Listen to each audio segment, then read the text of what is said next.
L'économie sociale et solidaire est consacrée depuis 2014 en France comme un mode d'entreprendre collectif et utile.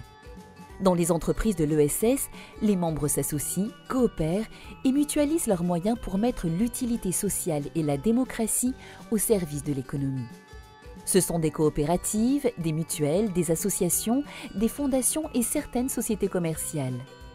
Toutes placent l'humain au cœur de leur projet.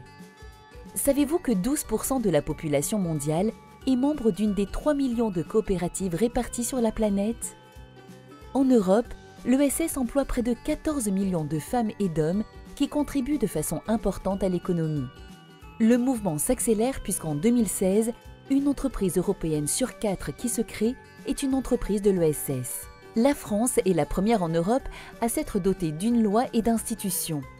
Aujourd'hui, il existe 18 chambres régionales ou territoriales de l'ESS qui se rassemblent au sein d'ESS France. En France métropolitaine, une entreprise privée sur 10 est une entreprise de l'ESS. Elles emploient plus de 2 millions de salariés. C'est dire la place de l'ESS dans la création de richesses. Dans nos départements et régions d'outre-mer, l'ESS est une tradition qui fait partie de l'ADN de nos sociétés. Ainsi, les 4 928 entreprises de l'ESS ultramarine génèrent plus de 52 000 emplois et près d'1,5 milliard d'euros de masse salariale brute par an. Si les territoires ultramarins font figure de bons élèves en matière d'ESS, ils le sont aussi en matière d'égalité femmes-hommes. Et oui, 58% des postes à responsabilité sont occupés par des femmes. Mayotte est le plus dynamique des territoires d'outre-mer, et pour cause, 14% des entreprises privées de l'île sont des entreprises de l'ESS.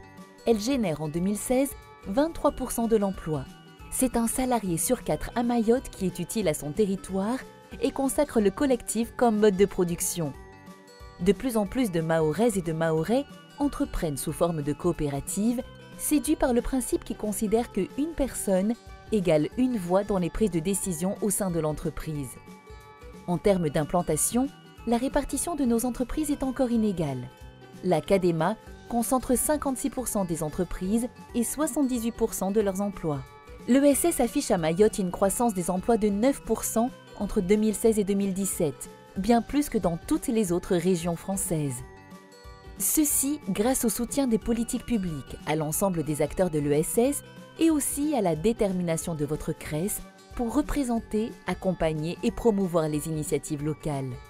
La vision mahoraise de l'ESS s'exporte déjà au-delà de l'Europe et se connecte au monde avec des territoires comme l'Union des Comores, le Mali, le Cameroun, le Togo, Aruba, le Groenland, la Tanzanie, le Kenya, le Mozambique.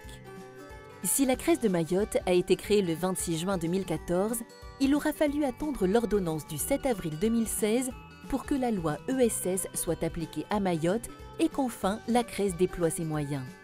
À cette période, Mayotte est confrontée à un taux de pauvreté de 84%. La commande publique apparaît alors comme un moteur de croissance essentiel dans un territoire aux caractéristiques hors normes.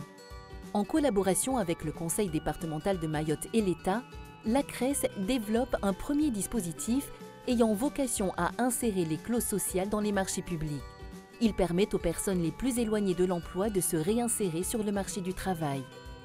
Un deuxième dispositif a été conçu pour répondre aux enjeux des politiques publiques en matière de santé. Made in ESS accompagne l'éclosion de projets innovants et structurants dans les domaines de la santé publique et de l'action sociale. En complément de ces dispositifs, la CRES a développé un incubateur labellisé French Impact. Fania Lab permet ainsi à des porteurs de projets de passer de l'idée à la création de richesses. Pour accompagner les transitions et les filières du futur, la CRES est aussi dotée d'un outil transversal visant notamment à insérer des clauses environnementales dans les marchés publics et à défendre et animer le réseau des entreprises de l'ESS engagées dans l'ECTE. Enfin, dans le cadre du SRD2I et conformément à l'article 7 de la loi ESS, le Conseil départemental de Mayotte a confié à la CRES le pilotage de sa stratégie régionale de l'ESS en proximité des territoires. Depuis 2016, la CRES et ses 4 dispositifs opérants ont permis de rencontrer 469 porteurs de projets, d'accompagner 275 porteurs, créant ou pérennisant 573 emplois et d'intégrer près de 370 000 heures d'insertion dans les marchés publics. Sociale et solidaire, l'économie des Mahorais.